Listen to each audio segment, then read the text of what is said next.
Our reflection today, as we said, is from a different time, a different place. Some of those names are very strange. Some of those customs are very strange. Let's try to unpack this, because I think there's a really profoundly important message for us today in this ancient scripture, 2 Samuel 9. The message of the scripture is basically, I believe, that we're all loved and accepted. You can't go wrong with a message like that. It's a message we need to hear again and again. I know we preach it here. It always bears repetition. And here we are in an ancient text which tells us this wonderful message. First of all, let's get a couple of quick backgrounds. The text is placed about the year 1000. It's very easy if you're trying to get your head around ancient days. One very simple, ancient, easy way to remember is the year 1000. That's the year when King David takes the throne, almost exactly that year. So you remember 1000, you're back suddenly in that time. King David, in the story that we just read, is noting some very real accomplishments. He has managed to unite the northern and southern kingdoms of Israel. Sadly, we know that they're going to separate a little bit later, but at the moment he's united it all. He's put Israel on the map, and he's defeated his ancient Philistine, Canaanite enemies. So he has set up shop, and people around him are paying notice. The countries of the Fertile Crescent are suddenly noticing this new nation among nations. Now, King David, great energy. What do I do next? Well, he says, let's do some healing. Let's try to bring some healing to the wars that they had. Some of us remember, of course, little David with his slingshot, defeating the great giant Goliath. And after that, it turns out that David and Saul, King Saul, were enemies. They fought. There was more or less a civil war. King David went from being a shepherd boy into leader of a militia, a rebellion militia, and eventually he took over from King Saul. The society shifted, and he took over as king. But there was a lot of healing that needed to be done. Wars are just dreadful in those days and today, still as dreadful as they were then. So there's healing that needed to be done. King David did what was a little bit reminiscent of what Abe Lincoln did. After Abe Lincoln in the Civil War in this country, you'll remember those great lines from high school civics history classes. Abe Lincoln's second inaugural address, he says, "With malice towards none and charity for all, let us strive to finish the work we are in to bind up the nation's wounds." So King David here is taking a little bit of that same approach. He says, who from the house of Saul, that's the enemy, they were enemies for a while, who from this other side can I connect with and do something nice for? And he's also finds someone who is a son of his good friend Jonathan. So here we go with King David looking to heal the wounds and bring some healing. He finds a man's name called Mephibosheth, which is pretty much what we had before. I may have missed a syllable or two there. Mephibosheth. He is the last remaining of Saul's sons, and he is all the way up at the margins of Israel's society. He's got a couple things working against him. Our sermon today is about if you're feeling alienated, if you're feeling like you don't quite fit in, if you're feeling like sometimes you feel like you're outside looking in on life, these comments and this text is for you. Because here is Mephibosheth, and he is on the outside looking in. A couple things are working against him. First of all, he's on the losing side of the Civil War that just happened. And as I thought about this as a Yankee, I guess we're sort of Yankees here, are we? In New York City, Boston, New Haven, Washington, Philadelphia, I guess they would call us Yankees. It occurs to me that we don't really know much about losing wars. And I'm not sure that's such a good, I don't wish us ill, but somehow I think we've been so used to winning wars, with the exception of the Vietnam War, some questions there, but more or less we have pretty much of a record of winning wars. So this point of what Mephibosheth on the outside is feeling a little bit odd because he's on the losing side. And I think we in this room, most of us from this part of the world, if you're from the American South, you might be able to understand this a little bit better. But the first thing Mephibosheth has working against him, making him an outsider, he's on the losing side. The other guys won the war. The second thing we might make of him as being on the outside is that he would seem to be poor. He's sharing a house with somebody else. Now, that doesn't automatically make you poor, but I think there's a sense that he's probably not rich. And you might think perhaps poor.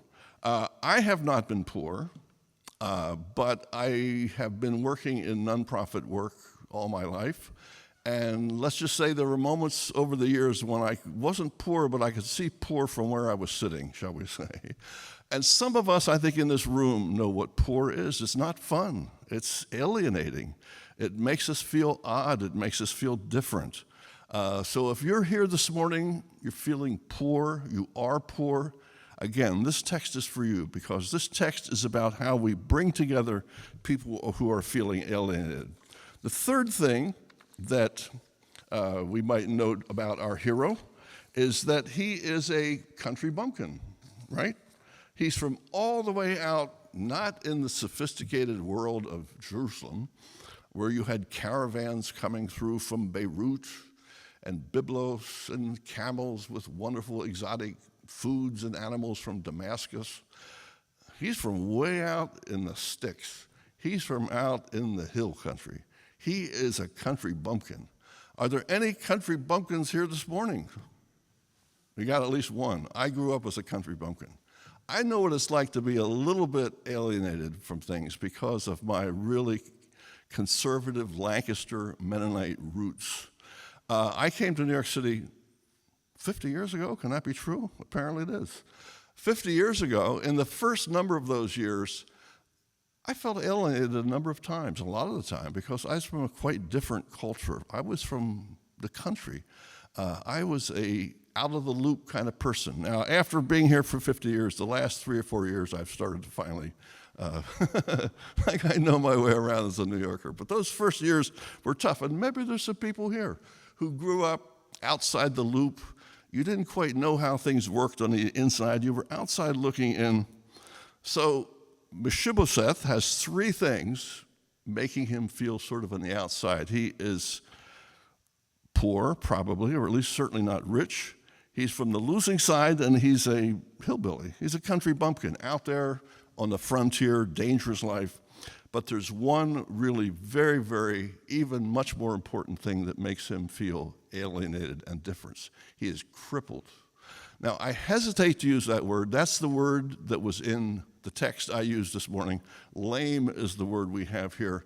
That's a little bit better. My friend Ron, who is a United Church of Christ pastor, we studied this in a Bible group I'm in. He said the United Church of Christ uses alternately abled. I think all of these are good, so I don't want to overdo the crippled part, but there's something so sharp and so biting about that term that I want to just use it a couple times here. Mephibosheth is crippled. The very architecture of his body is somehow out of whack.